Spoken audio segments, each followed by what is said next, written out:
तो चलिए अब मैं आप सभी को बता देती हूँ जो इस बार हो रही है रमा एकादशी, और इस रमा एकादशी पर हमें क्या खाना चाहिए और क्या नहीं खाना चाहिए, क्योंकि रमा एकादशी एकादशियों में काफ़ी बड़ी मानी जाती है। और अगर इस एकादशी पर हम गलत चीज़ें खा लेते हैं तो हमारा व्रत भंग हो जाता है, यानी कि व्रत बेकार हो जाता है।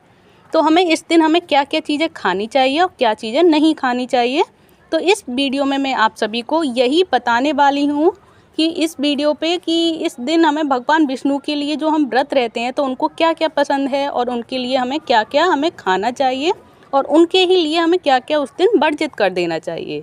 तो चलिए जान लेते हैं। तो रमा एकादशी का दिन जो व्रतों में शुभ माना जाता है, और एकादशी व्रत प्रति माह कृष्ण और शुक्ल पक्ष में मनाई जाती है, और इस दिन भगवान विष्णु की पूजा करने का विधान है, ये आप सभी को पता है। और ऐसा माना जाता है कि इस दिन भगवान विष्णु की उपासना करने से साधक के सभी पापों का नाश हो जाता है। तो आइए जान लेते हैं ऐसी ही रमा एकादशी के व्रत के बारे में कि हमें क्या खाना चाहिए और क्या नहीं खाना चाहिए।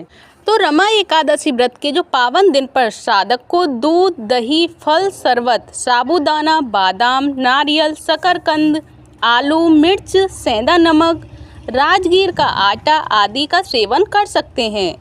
और इस दिन व्रती की इस बात का विशेष ध्यान रखें कि श्री हरि की पूजा के बाद ही कुछ ग्रहण करें, और उनको भोग का उनके इन चीज़ों का जो भी हमें खाना है, जो भी हमें सेवन करना है, उन चीज़ों का भोग लगाकर ही प्रसाद के रूप में जो प्रसाद बनाते समय पवित्रता का विशेष ध्यान भी रखें, और उस प्रसाद को खाते समय भी भगवान विष्णु का नाम लेकर ही उस प्रसाद को खाएं। और जो भी हम उनको ग्रहण कराते हैं भगवान विष्णु को और उनको जो भोग लगाते हैं उसको प्रसाद रूप में खाएं, खाने के रूप में नहीं बल्कि प्रसाद के रूप में पाएं उनको, जिससे व्रत में किसी प्रकार की कोई दिक्कत ना आए और भगवान विष्णु हमसे प्रसन्न रहें।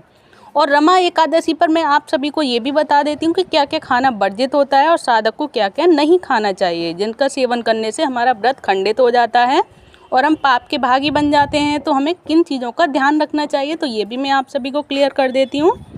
तो जो साधक रमा एकादशी का व्रत रख रहे हैं उन्हें अपने खान पान का जो विशेष ध्यान रखना चाहिए, क्योंकि यह व्रत को सफल और असफल बनाने में अहम भूमिका निभाता है और इससे व्रत खंडित भी हो सकता है। ऐसे में व्रती को एकादशी के शुभ अवसर पर अन्न का सेवन नहीं करना चाहिए। इसके अलावा इस मौके पर तामसिक भोजन जैसे कि मांस, मदिरा, प्याज, लहसुन आदि से भी दूर रहना चाहिए। अगर किसी को हम अपने हाथ से भी देते हैं तो हमारा व्रत बेकार हो सकता है, तो हमें अपने हाथ से भी किसी को इन चीज़ों को नहीं देना है, अपनी किचन में ही इन चीज़ों का यूज नहीं करना है। तो वहीं स्थिति पर चावल और नमक का सेवन पूर्णतः वर्जित माना गया है। अगर कोई व्रत ना भी कर रहा हो तो उन्हें भी इन चीज़ों का सेवन से बचना चाहिए, क्योंकि एकादशी तो सबके लिए होती है। अगर हम व्रत भी नहीं रह रहे हैं तो इन चीज़ों को हमें वर्जित कर देना चाहिए, यानी कि इस दिन हमें इन चीज़ों का नहीं खाना चाहिए।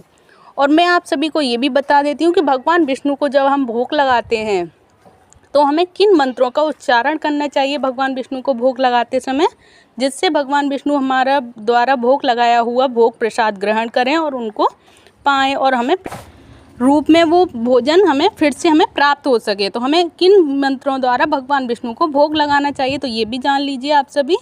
तो भगवान विष्णु को भोग लगाते समय इन मंत्रों का उच्चारण करें। त्वदीयं वस्तु गोविंदम तुभ्यमेव समर्पये ग्रहाण संभो भूत्वा प्रसीद परमेश्वर। तो ये है भगवान विष्णु को भोग लगाने का मंत्र। मैं फिर से रिपीट कर देती हूँ अगर आप सभी की नहीं समझ में आया हो तो। त्वदीयं वस्तु गोविंदम तुभ्यमेव समर्पये ग्रहाण सम्मुखो भूत्वा प्रसीद परमेश्वर। तो ये है भगवान विष्णु को भोग लगाने का मंत्र, जिसको आपको 2 बार तो कम से कम बोलना ही है, जिससे भगवान विष्णु भोग लगा सकें और फिर वही भोग प्रसादी हम उसे प्रसाद रूप में ग्रहण कर सकें। तो भगवान विष्णु को मैंने आप सभी को ये क्लियर कर दिया कि किस मंत्र द्वारा प्रसन्न करें, किस मंत्र द्वारा भोग लगाएं, और फिर उसी को हमें कैसे पाना है और किन किन चीज़ों को हमें वर्जित करना है। आप सभी को अगर ये सारी जानकारी अगर अच्छी लगी हो तो प्लीज़ एक वीडियो को लाइक कर दें, चैनल को सब्सक्राइब करें। धन्यवाद। हरे कृष्णा, हरि बोल।